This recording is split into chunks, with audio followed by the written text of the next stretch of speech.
Ngambye ebintu byonna bisina kuwulira oyanyamba si talina kunsasula yadde n'ekikumi mbu teri yandinyambye.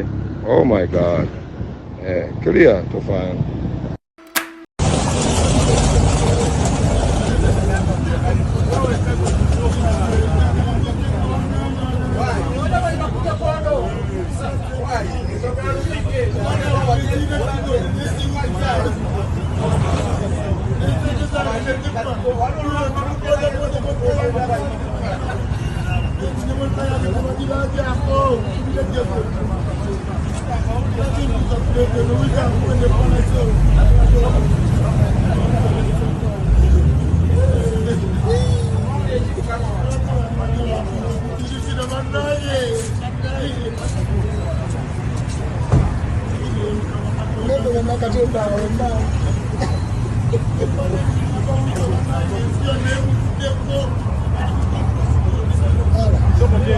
Mukuba Palaso wakuba muganda wo oyo Kirevaje.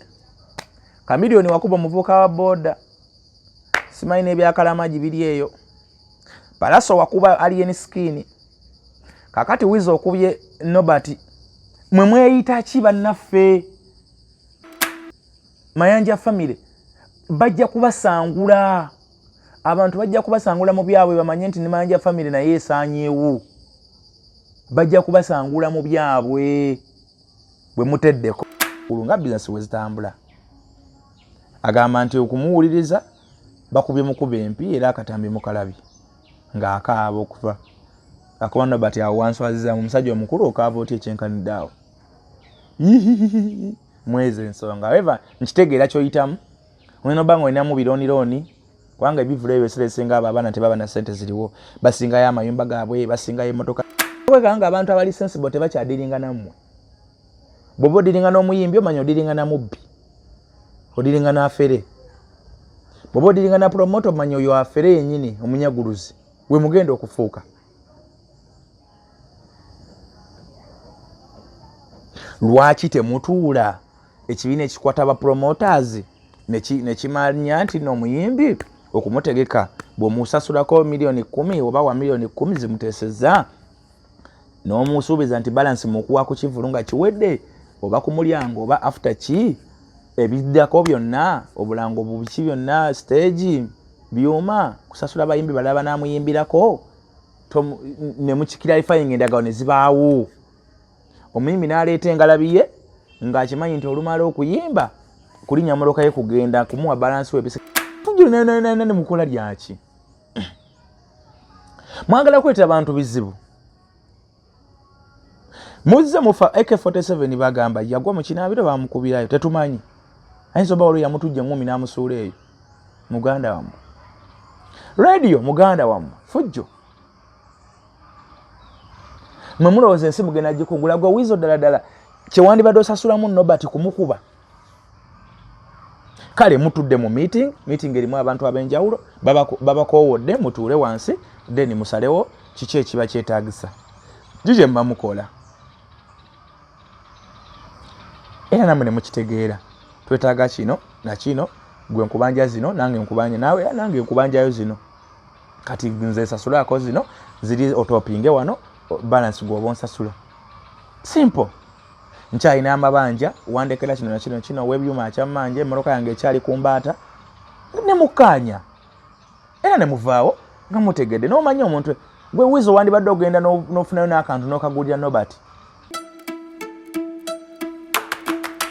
Ku nsonga za Wizo Manizo ne omutegesi w'ebivulu Nobati Events oba eyita generational promoter omutegesi w'ebivulu omupya oba omutegesi w'ebivulu aliko ye Nobati Events Nobati promoter Nobati Events obulyawo nga bwe yeeyita n'ebyo byabaddewo Wizo Manizo okwata omusajja n'amukuba empi n'amuwandulira amalusu n'ebirala ebiringa ebyo bye tugenda okuba nga tutematema onako olwaleero. Wabula kkiriza nsooke nkwanjulire bannaffe aba Biva Organic bano nno nagamba dda bulijjo nti tutambula nabo era bajjanjaba ndwadde zisumbuwa bannayuganda, endwadde omuli ulcers, endwadde omuli prostate mu baami, endwadde omuli fibroids mu bakyala tebafuna mbuto, ogenda mu nsonga olwayo, olumizibwa nnyo, omugongo ne gukuluma, omutwe ne gukuluma n'ebiringa ebyo.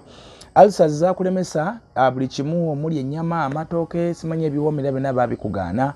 Bw'ogenda ku mikolo ino otambula n'omunwe gwa muwogo okusobola zireme kuba nga zittuka. Abaami mutambula bubi mu nsonga z'ekisenga, amaka gatuuse n'okubalemerera, abakyala abamu batandise okwenda, batandise okugendako ewalala okufuna ku solution. Kakati ekyo ekizibu bannaffe aba Biva Organic basobodde okuba nga bakinogera eddagala wali we basangibwa e Mengo ku kizimbe ekya Biva House. Ekizimbe ekyo kinene nnyo wasangibwa amaka ga Biva Organic.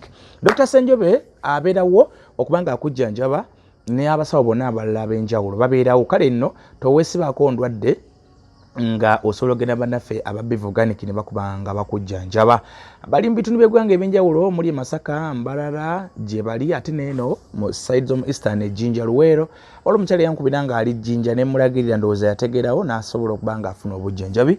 Kale nabwe kityo wonna wooli ne Luweero eno gye bali, Luweero, Kasana webali bannaffe aba Biva Organic. Kyokka bw'oba ng'eno enaakulemye jangu Mengo mu kibuga Kampala opposite Amasengere, ekizimbe eky'Obwakabaka Amasengere. Ekizimbe oba okiraba kiri awo kinene, kiri mu langi za kiragala ne kakala kaffe kali aka coffee brown akatonotono, ekigambo Biva Organic kiwandikiddwa ku libi. Bannaffe abatuusaako programu eno gye tugenda okuba nga tukola olunaku olwaleero. Gendawo munnange osobola okuba nga ati weefunira ku bujjanjabi. Bakozesa basawo abazungu kyokka ate ne bakufumbira eddagala nga bakozesezza ebintu byaffe bitukozesa ebyekinnansi, ntegeeza omuddo guno ogwaffe green, emirandira, ebikoola, ebipapajjo n'ebiringa ebyo byo bye bakugukamu okuba nga bakolamu eddagala. Awo ku Biva Organic bagula okuva ku Monday mpaka ku Monday, okuva ku makya mpaka kawungeezi. Dr. mwenyini abeerawo ate atambula ne mu branches ez'enjawulo, Dr. Senjobe Richard owa Biva Organic. Eyo nvuddeyo. Abalina emikolo mwenna musobola okunkubirako ku 07077363 ne tuba nga tutunuulira omukolo gwo. Oyagala MC omulungi, oyagala katumu, oyagala abogezewa leeta abako baatuula ewaka, oyagala wambaga muyite wedding MC, oba oyagala fundraising meetings bwe zityo, oyagala music omulungi, oyagala kukubira kwanjula ku mbaga, ku lumbe, ku graduation, ku mukolo gwonna, oyagala juice omulungi omuwomu, oyagala ba ushers n'ebiringa ebyo, nkubire essimu tujja kuba nga tukwatagana omukolo gwo gusobola okuba nga gutambula bulungi nnyo nyini ddala. Ekivulu kya Wizo ndowooza kyekivulu kyabadde yakategeka mu myaka 10 bukyanga Moses Radio Sekibogo ava mulamu obwensi eno. Giringa emyaka gigenda owera 7, actually zigenda owera 8 bukyanga Moses Radio afa. Wizo mu njogera ennyangu era abantu abadde bamulaba babadde bakiraba nti musically radio yaleka eddibu ddene era Wizo ng'alinga yali yafa mu music. Bukyanga radio afa, Wizo takolangayo kivulu kyonna kiri awo. Ne bye yagezaako okuba ng'ayimba solo, okuyimba yekka kyagaana, n'okuyimba n'abantu ab'enjawulo nakyo kyagaana. Radio yalina ebitone bingi era olumu oyinza obutamanya. Bw'oba n'ebintu nga bingi oyinza okulemerera okulondamu, tugeze njagalaku ekyokulabirako ekyangu. Oyinza okuba n'ennyaanya nga nnyingi ziri mu kisero ne mubaamu emu envundu n'evunza endala. Oyinza okulemerera okutegeera eriwa yennyini eyakikoze olw'okuba nti obeera n'ennyaanya ki nnyingi. Mu kino radio yalina ebitone bingi nga kibeera kizibu kale si kyangu okumanya obunafu bwa Wizo. Radio yali muwandiisi wa nnyimba, radio yali muyimbi, radio yalina eddoboozi. Ebyo byonna byanjawulo. Eriyo abantu nga bamuwandiikira buwandiikizi yenna agenda mu studio n'ayimba. Eriyo abantu nga ayimba awandika buwandisi nga tamanyi kuyimba. Abo nabo tubalabyeko bangi. Nga yo kuwandika music amulina mungi naye ng'okuyimba tasobola. Naye bayo n'abantu nga byonna tabisobola naye ng'akyesibamu. Tawandiika, tayimba, talina ddoboozi. Naye bayo ne bano abantu ng'eddoboozi ly'ebbi nga seriyimba. Naye nga bw'agenda mu studio okurekodinga balina engeri gye bakikolamu ne bakutega omuntu w'eddoboozi eddungi n'akubaakinga. Eddoboozi lyo ne lirabika ng'eriringa eddungi. Era abantu abo tubalabira nnyo ku live singa wabaawo live band. Singa wabaawo oba concert oba kinga ajja kuyimba live awo owulira nti bulijjo ayimba si yeye. Kati radio yayamba nnyo Weasel nti Weasel obunafu bwe tebwalabika nnyo. Weasel yali abobola bubozi mu nnyimba. Olimba ne luggwako. Kale akasajja kakoze narration entuufu. Kakolanga narration ate ng'enyuma ate ng'eflowinga. Ono gayi kyatakola ki?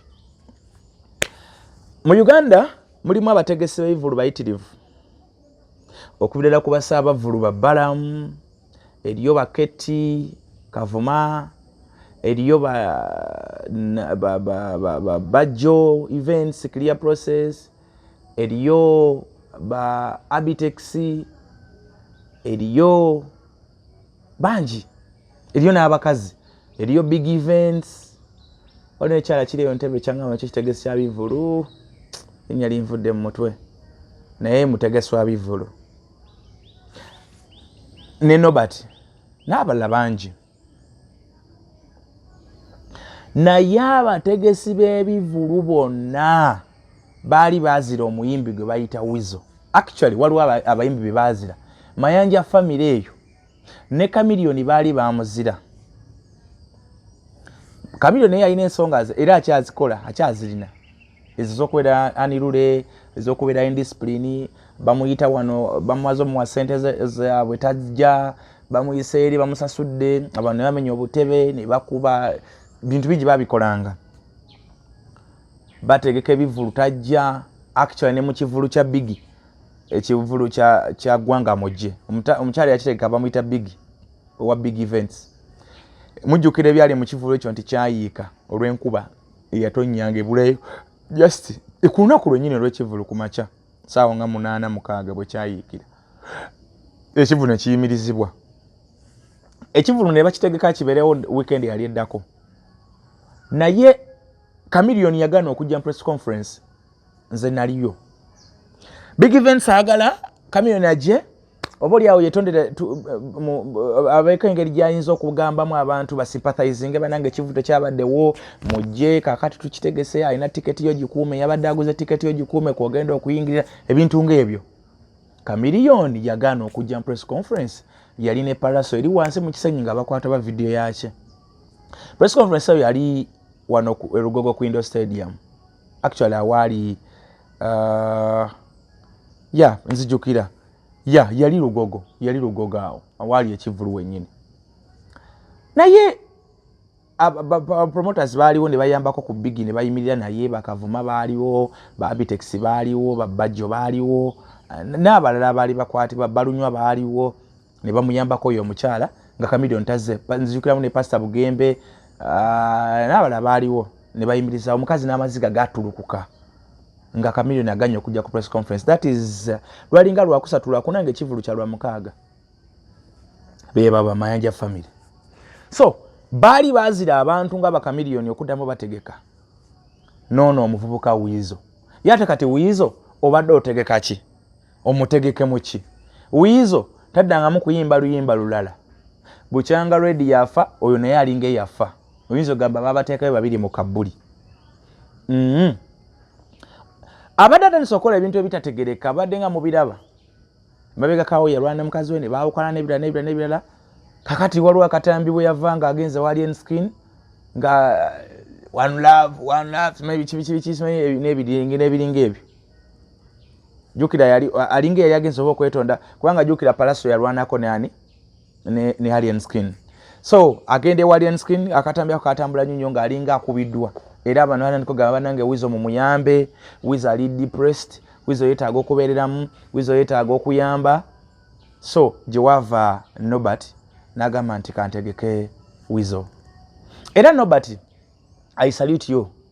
Nobert akoze ekisoboka kyonna okulabika nti show ya Wizo ebeera successful. Nobert yatunda show. Nobert yatembeeya show. Nze mu simu yange buli lunaku nga mpeereza ka flyer. Buli lunaku nga mpeereza ka flyer. Aka show. Lero tubadde Gindi, lero tuba kwe Next Media kutunda ticket, lero tuva wa Hamu, lero tuva wa Gundi, lero tubadde ne press conference, lero tubadde neki nga atunda show. Era Katonda namuyamba show nebeera successful. Show nesoka neja nebamu obuligaligawo yali amwadde sound n'agijjako n'agano nga bakyambanja sente. Nobert n'anoonya sente n'akeriyalinga ekivuno kibaawo.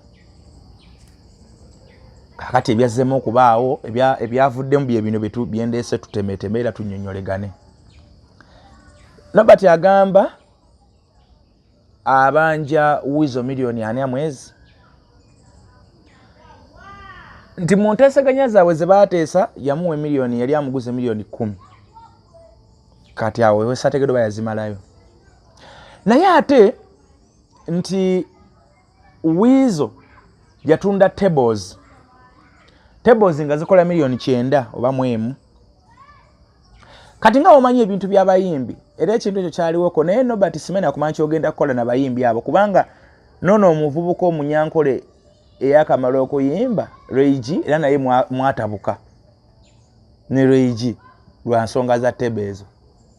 Kati ekintu kya tebe kiri bwe kiti ebiseera bisinga abantu ba tebe batuukirire kuba abagula tebo sibe bano bogamba mbu ajja kusanga tiketi ku street wali agule. Tebo ziba za milioni 3, milioni 5, milioni 10. Abantu ba tebo bagenda mu ofisi zaabwe. N'omuguze ekirowoozo kyo mukama wange nsaba kunnyamba onguleko tebo ngentegesa kivulu kyange n'akwata sente n'azikola ki n'azikuwa. Kakati abantu abo batuukira nnyo abayimbi era abayimbi be batera okwegirayo sente za tebozi. Kakati bwe kitabo kyabadde mu kesi ya Wizo ne Wizo mbo yadde atunda ticket ne tables ne mukyala we ne bakunganya milioni 9 mu meka mwemu either mwemu ba mubili not so certain but it is beyond milioni 9 ne bakwata ko milioni zali 12 ne baziwa milioni 12 ne baziwa Nobert. Kati muzino ze bateeseza okuyimba Wizo nga naye abanja Nobert milioni 20. Naye nga ate zile za table balina okuzigabana kubanga ziri milioni 9 kitegeeza milioni 9 ng'ozigabanyizaamu bayituze milioni 4 mwezi 45 era balina ozigabana. So Nobert agamba nti manja milioni 45 tanazimpa naye atenza manja ezize 2. Bagenza mu reconciliation meeting okusinkana okumalawo okusika omugwa nga abasajja bakulu nga business wezitambula. Agamba nti okumuwuliriza bakubye mukuba empi era akatambi mukalabi nga akaaba okuva akuba Nobert awo wanswaziza mu musajja omukulu okaaba oti ekyenkaniddeawo mwezi ensonga. However nkitegeera kyoyitamu olina obanga olinamu biroonirooni kubanga ebivula ebyo ebiseera ebisinga abaana tebaba na ssente ziriwo basingayo amayumba gaabwe basingayo emmotoka zaabwe era mpulidde Nobert agatakyalina mmotoka. Simanyi oba gundi yaffe eri gye wawaddeyo Nuwa oba oyina endala gye wawaddeyo nti Palasono yabisinza obiteekamu amaanyi okakananga Wizo balwanyi. Mu interview mu kantu akatambula Wizo agamba nti ye ekyamukubiza Nobert kuba nti Nobert yamugambye nti yamuyamba buyambi omutegeka.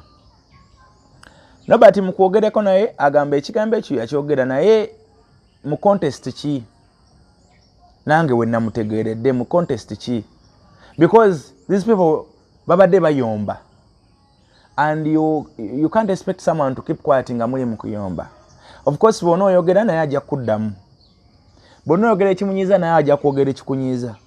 So wagamba nti nawe ndekanzi nakuyambira muyambe kuteeka yabadde mutuufu because ensi yonna yali yakuzira. None of the promoters ababaddewo ng'asobola okuteeka even yourself nga tasobola, even your brother Chameleone nga tasobola nti kanfuna $5,000,000 nteeke ekiganda kyange kino. No one. Kitegeeza Nobert yakuyambye. Tuyigenga okusiima bannanga abantu. Wizo, Mayanja family mweyita ki? Mube Mayanja family mwe beeyita ki bannaffe? Mukuba abantu, temulina muntu gwe muwa kitiibwa. Temumanyi nti n'amalala gakulembera ekigo era musobola okusaanawo ne muggwaawo. Radio Roza yafaaki. Tegaali malala nakamanyiiro. Sole mwagituwa yamala okuva ewa Entebbe ewa maama we ajja asimanya bali ava ku nyumba ye atuuse ku kabaala we Entebbe abantu abaliwo abavumye abafukidde gayi kwe kukwata n'amukuba. Mukumukuba kumbe tebulina bulamu obuyimpi obwo. Omanyi bunywa nnyo enjaga n'essigala.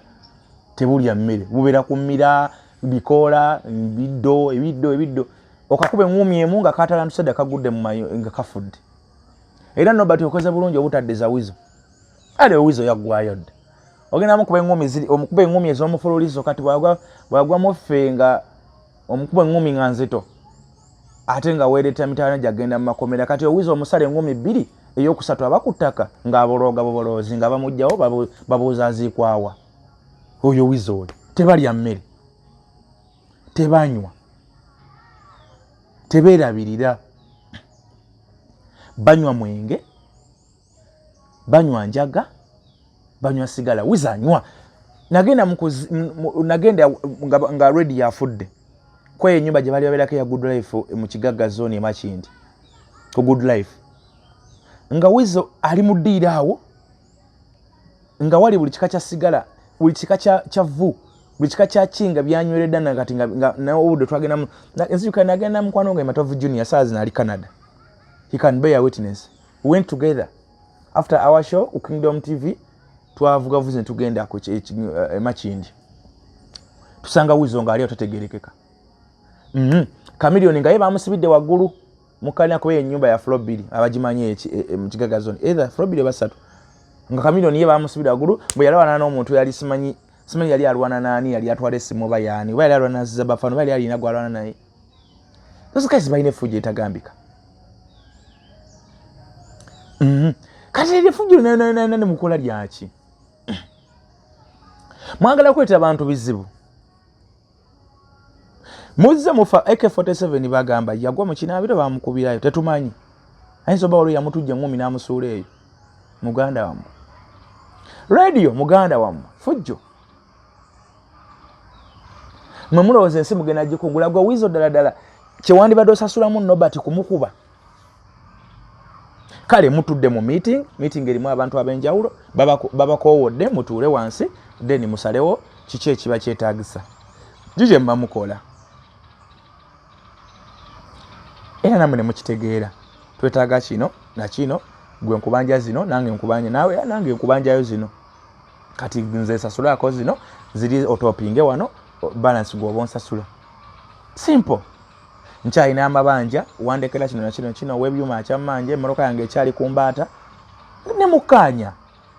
Era ne muvaawo nga mutegedde n'omanyi omuntu gwe Wizo wandibadde ogenda n'ofunayo n'akantu n'okagulira Nobert. Wakirwana mugudde essimu ye$1,300,000. Naye nawuddemu n'essimu ya Nobert mwaka gimuddiza mbu Palaso yali yagiwamba. Ate Palaso tabadde nnyo mu sikando naye yatandika ebiwozibu ebistole ebyo. Wakuba alien screen gwaleta alien screen okutumbuka n'okumanyika n'akola ekivulu kyo ku Freedom City ne kiyabya ne Freedom City. Muganda mwe Chameleone kablaza Muganda mukulu ali anule. Ekivulu kyagwanga mu kyali kinetero tuuka yakuba muvuka mujjukira omusajja gwe yava mu motoka ye n'akuba omusajja emiggo ku kkubo. Abantu bangi baleese cases nga ba reporting anti Chameleone yagaana okuyimba mu bivulu byabwe nga bamutegese. So ebyo byonna biri awo. Byonna biri awo. Lwaki baba kutegeka n'ogaana? Ng'ate okutte ku ssente zaabwe. So ku kino Weasel ddala omuntu akujje gy'ovudde ng'obadde Weasel n'otera n'okufa depression n'ebirala omuntu n'akukolera ebyo naye n'omusasula bw'otyo n'essente zabadde ng'akuwa omu babiri emitwalo miliyoni 2 miliyoni 3 zabadde nga omukubira essimu abaana tebanaddayo okusomera sina kyakulya waka sina bakiki nazo nga zirya tomuwadde respect ku lwekyo nobati mpulidde ng'agamba nti n'emmotoka yange eri ku mbaata bagiwa erikyali ku gundi siina mmotoka naye Weasel yaguliddewo emmotoka empya. Can you imagine? Ekintu ekyo ekya tables bananga bagundi mukikiralifying kuba nkirabe kiresa obuzibu nobati olabika oli munafu nnyo mu kintu ekyo naye kanzireko ku side eyewuwo ku Regi wangamba nti Regi yatuukira MTN nemuwa deal MTN wemuwa deal n'atandika okukola I mean ne bamukolera ebipande na biki na bikigwembu nga tomanyi ne tables MTN ezitunda era mwakaana ne Regi yali aganya okujja Kampala ekivu kya Regi yali aganya okujja ng'ogenda kiyimiriza finally nemwetereza nekibaawo kati it is the same case tewena yetawadde emyezi 6 obizzeemu Weasel Manizo yatunda ticket yatunda table lwaki temubagamba nti table mbadde manyi nti bw'oba oguza omuyimbi n'omugamba nti muyimbi gwe Douglas Mayanja ngenda kuwa miliyoni 10 ebisigadde byonna bindekere sente zonna eziva mu kivulu kyonna sange ate omuyimbi gw'ogenda okusasula miliyoni 10 ate atunda atya tables mulina okukiralifyingira public netegeera otherwise public ejabba misinterpretinga ngerowooza nti oba mulimu bya kiyaye because even right now wakola emabegakawo interview nogaa nti Weasel yakukola bulungi nnyo walina Simon nogamba nti Weasel bantu bokoze nabo Weasel yali mulungi nnyo because nti yali anga agenda mu ba clients n'atunda ticket n'akugamba n'atunda tables n'akugamba era n'akuweerezanga ne ku sente tenayitawo weeks 2-3 ate gwoze nti ate Weasel mubi nnyo akubye n'okukuba empi ekintu kino ekyokwa Weasel kyempulira agamba mbu wamugamba omuyamba byambi ogenda kumuzza ku maapu oguddamu omuteeke ndowooza ekyokuyimba si bwe ekitobo kibiri naddala music wa Uganda takyamala ku katale emyezi 3 omuyimbi omufuna leero ng'alinayo hiti emu n'omukozesa ekivulu n'agenda atyo toyinza kumuzza ngulu okujja nga omuyimbi yeeyo yennyini abadde w'amaanyi ng'ogyeko bano ba legend abo ssebo bo nti ba David Tala asobola kuba ne hiti buli mwezi oba buli mwaka hiti 2 era David Tala asobola kukola ebivulu ebyebi buli mwaka ekyaleko bayimbi abalala yewe omutegeka kivulu kimu kati wategeka Regi nakuzani akati amuwulira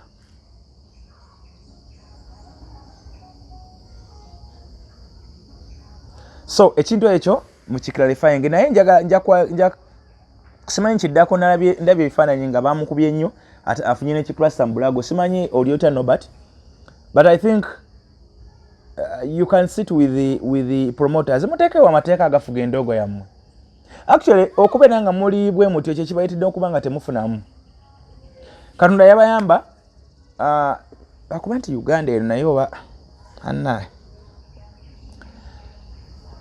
music industry efunyemu abantu abali mu politics mu bifo eby'amaanyi ku side y'okutegeka ebivulu kati mulina Balamu minister bwe kiba kyetagisa kuba kukusa batwala aba President Museveni mwenna ba promoters musobola okugenda ne mwogera ensonga zammwe mu music sector still mulinayo abayimbi bayitirivu Dr. Hilderman muyimbi Geoffrey Rutaya muyimbi n'abalala meya weruweru muyimbi meya w'Ekyengera Walukaga muyimbi aba abantu basobola otuula nammwe musobola otuula ne mubaga amateeka kwe mutambuliza bizinesi yammwe otherwise muli kati bizinesi mugitambuza nga bayaaye mujja kwekanga nga abantu abali sensible tebakyadiringa nammwe bw'oba odiringa n'omuyimbi omanya odiringa na mubbi odiringa n'afere bw'oba odiringa na promoter omanya oyo afere yennyini omunyaguluzi we mugenda okufuuka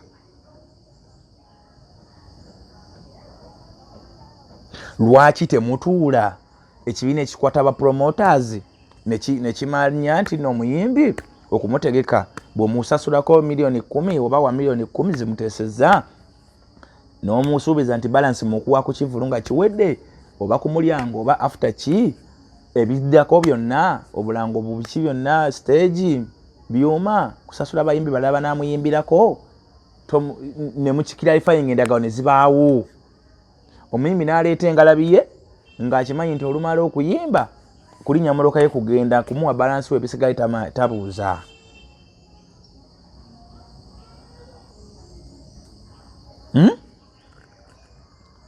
ani kyamaani w'aba promoters kati balunywa I think balunywa lese mutuula wansi basajja mmwe endongo ne mugiwa respect abaana abato bayingidde endongo balowooza nti birungi nate mwe abaliyo mubalaga nti si birungi mulaga nti abaliyo ekyendongo si nnungi. Why don't you sit down as promoters and you lay down strategies, you put down laws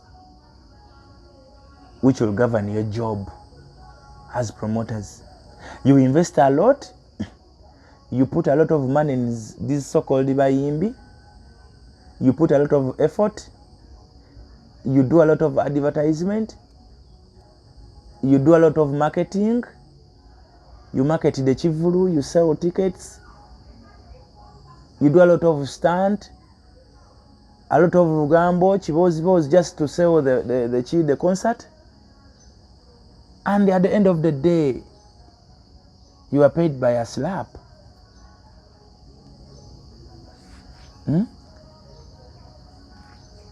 Why? If you had agreements, your papers are there, everything it is in straight line, agreements signed by both of you, the company and the Muyimbi, plus maybe the witness or the lawyer, maybe lawyer Muyimbi and the lawyer wa company ya event manager. Muteke unamateka banyibimbi nga mubisiba ne makomera. Okiyise ku kuyimba, okiwadde deposit wo, kiganya okujja, kitwalira abasirikale bakinyo bakisibe.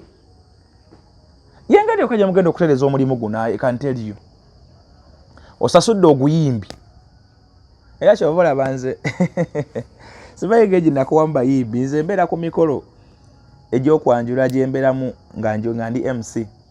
Naye abantu banyini mikolo olusi tuba mu meeting nga bangamba tufunira omuyimbi gundi, twagala muyimbi gundi. Naye nze ebiseera ebisinga ntera okwadvisinga abanyini mikolo egyo ne mbagamba nti okusasula omuyimbi gundi oba gundi yongera ku mmere abantu balye emmere n'okusiba basibe. Kubanga abayimbi abo nze emikolo gyonna gye nkoze ku abayimbi, at least I've interacted with so many bayimbi ku mikolo. I've interacted with so many. Hajaluna Mubiru so many times. Kana Kawala Akato, Akakazigo, Chosen Becky, so many times. King Saha, very many times. Rema, very many.